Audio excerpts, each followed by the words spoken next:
Baik. Untuk yang pertama itu Agak keras Mas. Ya. nggih. Untuk yang pertama, apakah Bapak mengetahui hukum adat di Bandung yang masih berlaku? Kalau ada, boleh dicontohkan dua mungkin. Hukum adat yang ada di Desa Bandung itu ya karena kita berada di tanah Jawa ya yang mayoritas agama Islam, itu berlaku satu hukum adat Jawa. Biasanya masyarakat masih mengimani atau masih mempercayai adanya hitung-hitungan Jawa. Nah itu satu. Yang kedua, karena masyarakat Bandung ini mayoritas beragama Islam, jadi selain hukum positif, masyarakat kita juga masih menganut adanya hukum Islam. Itu baik dari segi tatanan apapun, mulai peribadatan, mulai perdagangan, masyarakat itu masih meyakini adanya akad. Jadi ya sebagian besar sih yang untuk kaum milenial sih mungkin sudah nggak terlalu arahnya ke sana ya, tapi untuk yang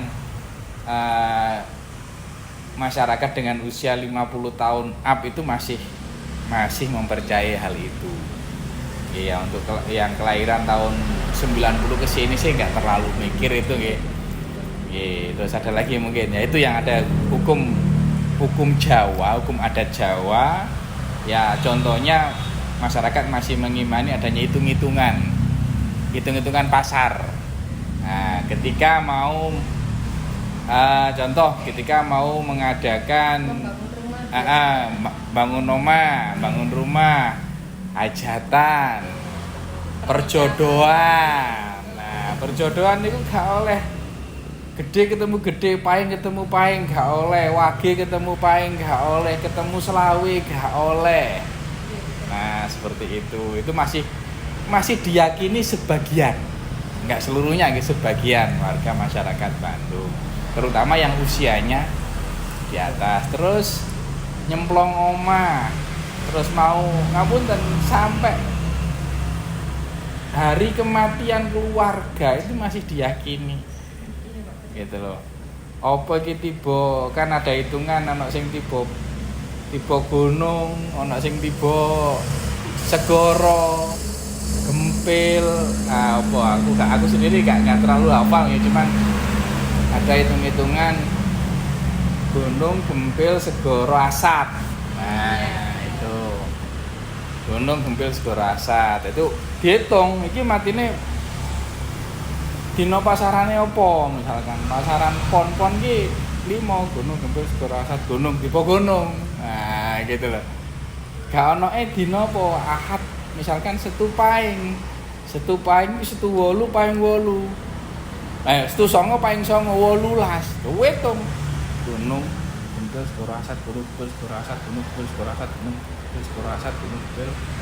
Oh, ketemune gempil. Nah, dipercayai apa? Gempil itu ya ahli atau keluarga yang ditinggalkan ya gempil nggak titik. Nah seperti itu. Nanti bawa gunung, keluarga yang ditinggalkan dipercayai mereka kan tambah sukses. Kalau tiba segoro tambah sukses. Tiba asat yo, namanya asat yo, tiba nih asat gitu loh. Itu. Terus apalagi? Untuk yang kedua mungkin, apakah Bapak setuju dengan pemberlakuan hukum adat tersebut? Dapat diberikan argumentasinya. Hukum adat itu karena sifatnya tidak tertulis ya, hukum kebiasaan. Jadi boleh diyakini, boleh tidak. Karena apa? Kalau saya pribadi yang nggak tertulis tapi sebenarnya tertulis ya hukum Islam. Itu adanya di Al-Quran. Itu yang harus itu yang bagi saya itu yang wajib untuk kita taati, itu wajib kita ikuti gitu loh. Meskipun sanksi realnya di masyarakat kadang enggak ada, tapi kan hablum minallah kita kan nanti lah itu ketika kita melanggar hukum agama itu nanti kita akan terkena sanksi di akhirat. Meskipun ada sebagian sanksi masyarakat ini sifatnya masih kadang berlaku, kadang tidak. Iya. Namanya hukum adat kan kebiasaan. Kebiasaan, betul. Nggih. Itu ya kadang dipercayai, kadang enggak. Tapi untuk saat ini, terutama kaum milenial yang kelahiran tahun 90 ke atas itu enggak menghiraukan, enggak mengindahkan. Kalau dulu seorang perawan nyapu rumah malam hari enggak boleh. Seorang masih perjaka atau perawan makan di depan pintu enggak boleh. Bantal kita duduki enggak boleh. Nah, gitu loh. Sebenarnya itu baik tujuannya. Bantal yang seyogianya kita pakai di kepala, alangkah tidak pantasnya kalau kita pakai duduk di pantat. Kenapa kita nggak boleh makan di gawang pintu? Akan menghalangi akses masuk orang. Iya, ketika ada saudara kita mau masuk, kita lagi enak-enak makan, lo kan terhalang. Iya. Tapi mbah-mbah kita gak ilok mangannya arepe lawang. Gak payu rabi. Engko gak payu rabi, judulnya angel. Terus gak ilok buka payung di rumah. Ya memang bener, kalau kita buka payung gak kelihatan depan ada vas, ada sebuah klontang. Nah, itulah sebenarnya kalau kita mau telaah lebih dalam, hukum-hukum adat itu ya ada manfaatnya. Gitu loh. Masyarakat tidak mungkin membuat adat kebiasaan itu tanpa ada reason yang jelas, pasti ada alasannya. Nah, karena mungkin untuk saat ini masyarakat para kaum milenialis gak mikir hal itu.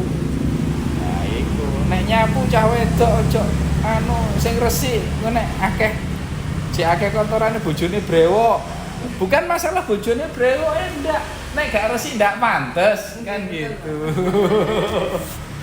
Kan itu yang mungkin jenengan pernah dengar. Itu yang ada. Ya kalau diberlakukan sih yang masih baik diberlakukan ya monggo. Saya sih setuju aja. Saya pribadi loh nggih. Iya. Seperti mohon maaf ada juga kita mempercayai dalam syariat Islam itu ketika ada sebuah perzinahan, maka 40 rumah sekitar tempat berzina itu akan jauh dari rahmat Allah. Itu sanksi di masyarakat ketika melakukan adanya tangkap tangan seperti itu pasti sangat berat. Gitu. Pasti pelaku zina ini pasti akan dihukum secara sosialnya sangat berat di masyarakat, karena kita juga meyakini hal itu. Gitu loh. Ada lagi mungkin, monggo. Untuk yang berikutnya mungkin seberapa penting keberadaan hukum adat bagi kehidupan masyarakat? Kalau hukum adatnya itu kita merujuk ke agama yang kita anut, ke hukum Islamnya, itu sangat penting. Karena apa? Di hukum Islam itu kita diatur satu yang paling urgent dan paling harus kita taati adalah hukum waris. Hukum waris kita mempercayai adanya faraid, hukum waris Islam. Dan itu wajib kita anut, kita sebagai umat Islam. Terus hukum perkawinan, yang mana di dalam Al-Quran juga mengatur masalah perihal wali nikahnya. Terus siapa-siapa yang tidak boleh kita nikahi, itu di Islam sangat diatur. Dan terbukti negara kita juga mengakomodir hal itu dengan adanya pengadilan agama, tempat kita untuk melakukan persengketaan dalam bidang hukum Islam. Misalkan ada sengketa waris, kalau itu yang bersengketa itu beragama Islam, maka negara kita memfasilitasi adanya pengadilan agama. Maka hal itu diselesaikan melalui pengadilan agama, bukan di pengadilan umum, gitu. Tapi kalau yang bersengketa itu non Muslim, nah ini baru selesaikannya di pengadilan negeri karena mereka tunduknya kepada BW, pada hukum perdata, balik webbooknya. Gitu. Ada lagi. Untuk yang selanjutnya mungkin pandangan Bapak mengenai fenomena semakin sedikitnya pengetahuan generasi muda tentang hukum adat tersebut. Ya, sedikit miris dan prihatin. Dan ini kalau mengenai hukum adat, terutama hukum Islam, memang tugas kita selaku pemangku pemerintah, selaku umarok, kita bekerja sama dengan para ulama untuk lebih sering memberikan sosialisasi kepada masyarakat melalui pengajian-pengajian, melalui jamiah-jamiah untuk mengingatkan pentingnya kita masih menjunjung adanya syariat hukum Islam. Mungkin yang terakhir, dengan berkembangnya zaman, apakah norma-norma dalam hukum adat perlu diganti? Mungkin dapat diuraikan. Perlu diganti enggaknya? Saya pikir enggak perlu. Karena apa? Hukum adat itu kan hukum yang enggak tertulis, ya. Hukum yang tidak tertulis. Lambat laun ketika masyarakat sudah tidak mempercayai hal itu, maka secara otomatis hukum adat itu enggak akan dijalankan oleh mereka, oleh warga masyarakat. Tapi kembali lagi kepada manfaat. Kalau saya pribadi itu masih sangat menjunjung tinggi adanya hukum adat. Karena apa? Sebenarnya hukum adat kita adalah adat ketimuran, adat Jawa itu sangat baik lah. Itu sangat baik. Kita nggak perlu untuk meninggalkan hal itu. Karena apa? Ya kita orang timur. Adat kita mengajarkan toto kromo. Adat kita mengajarkan kita nggak boleh berani sama yang lebih tua. Nah, disitulah kenapa pentingnya edukasi, pentingnya sosialisasi, dan satu hal pentingnya pendidikan moral di sekolah-sekolah yang menyangkut tentang adat.